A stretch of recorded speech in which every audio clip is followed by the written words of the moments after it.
Hai, Assalamualaikum warahmatullahi wabarakatuh. Saya Syahril Osman atau Cikgu Syahril. Saya pengasas kepada Syahril Education. Saya merupakan seorang bekas guru. Saya pernah mengajar selama 22 tahun di sekolah-sekolah kerajaan, sekolah swasta dan sekolah-sekolah antarabangsa. Saya kini telah menceburkan diri dalam bidang perniagaan dan perniagaan saya baru berusia setahun 6 bulan. Apakah perniagaan yang saya usahakan? Saya mengusahakan perniagaan buku-buku latihan kepada para pelajar sekolah-sekolah antarabangsa. Saya telah menulis sebanyak 116 buah buku sejak tahun 2017 dan pada tahun ini saya telah menghasilkan 30 buah buku lagi. Pada hari ini saya ingin berkongsi tentang kepentingan menguasai bahasa Melayu peringkat asas. Video ini saya tujukan khas kepada para pelajar, kepada ibu bapa, kepada guru-guru yang mengajar kanak-kanak ataupun para pelajar di peringkat sekolah rendah. Saya ingin berkongsi tentang betapa pentingnya para pelajar menguasai kosakata bahasa Melayu.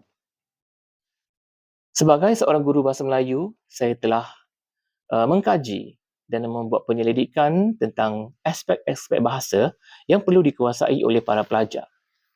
Dengan pengalaman mengajar saya selama 22 tahun, saya telah berhadapan dengan pelbagai situasi tentang kepentingan dan kelemahan bahasa Melayu yang dikuasai oleh para pelajar. Saya mempunyai pengalaman yang meluas terhadap bahasa Melayu dan saya sendiri berkelulusan bahasa dari Universiti Melaya dan pengalaman selama 22 tahun ini saya bukukan. Pengalaman yang terlalu panjang ini saya hasilkan dalam bentuk kemahiran mempelajari bahasa Melayu di peringkat asas, sekolah rendah dan juga sekolah menengah. Ingin saya kongsikan di sini bahawa betapa pentingnya para pelajar menguasai kosakata. Dengan erti kata lain, kosakata ialah perbendaharaan kata atau maksud perkataan. Sebagai para pelajar pemula ataupun sebagai para pelajar peringkat sekolah rendah, mereka mestilah menguasai vocabulary atau perbendaharaan kata dengan baik. Bagaimana menguasai kosakata? Seperti yang sedia maklum oleh semua guru bahasa Melayu, para pelajar mestilah memahami setiap maksud perkataan yang dipelajari dalam bahasa Melayu.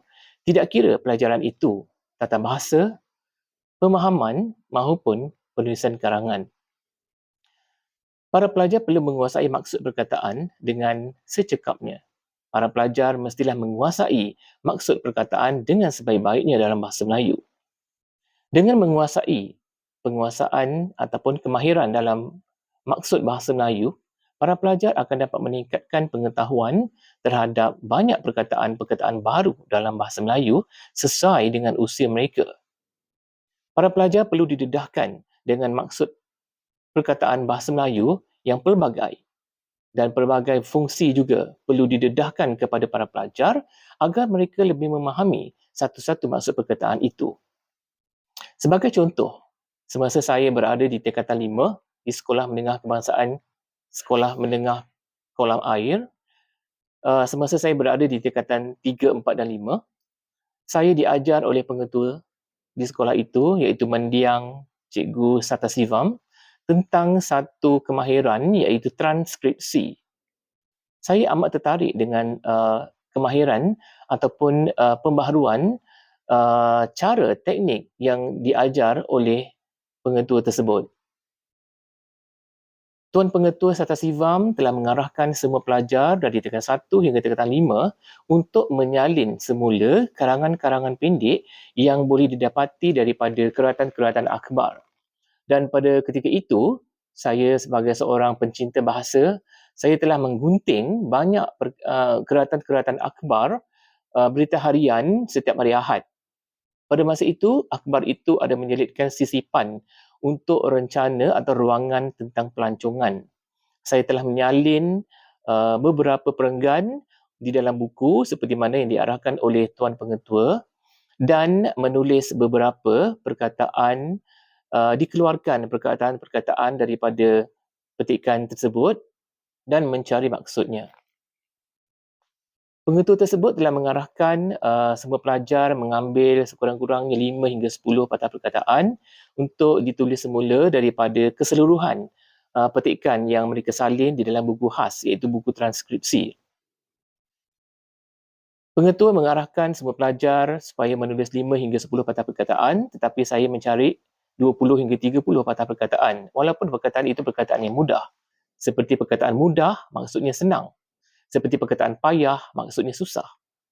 Begitulah yang saya pelajari kemahiran-kemahiran ini semasa saya berada di sekolah menengah, sejak tingkatan 1 lagi. Jadi, kepada para pelajar yang ingin menguasai bahasa Melayu, terutama sekali untuk menguasai maksud dan makna perkataan dalam bahasa Melayu, para pelajar mestilah menggunakan kemahiran yang telah saya pelajari ini sebagai satu pengalaman yang saya boleh kongsikan kepada para pelajar untuk meningkatkan penguasaan bahasa Melayu.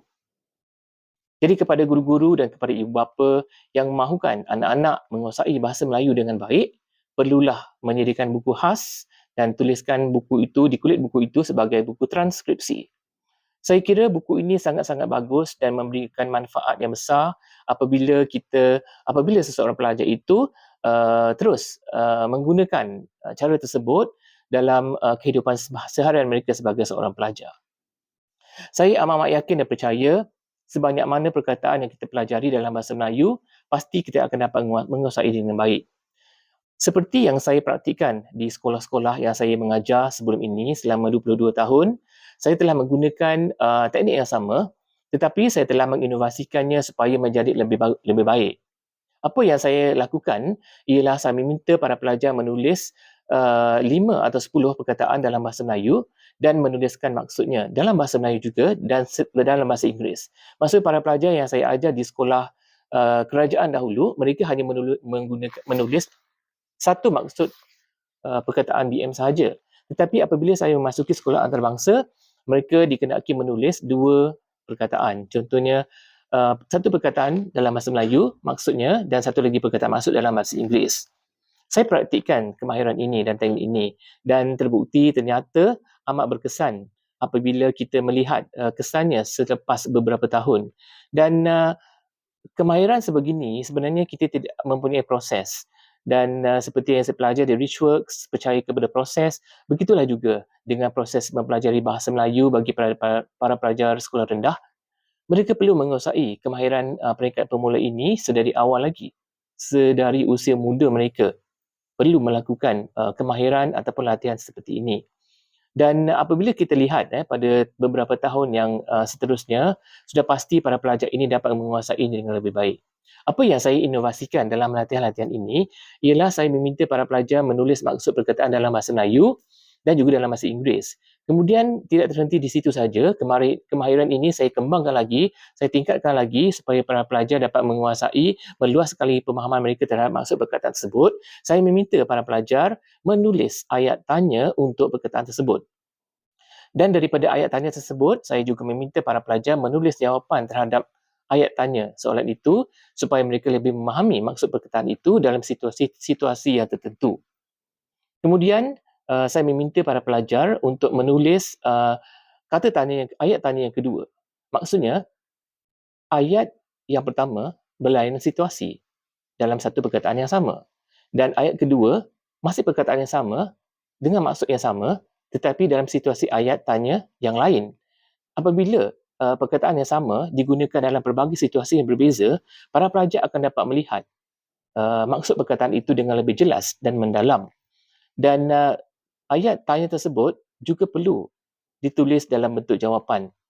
Maksudnya, ada ayat tanya, ayat jawapan.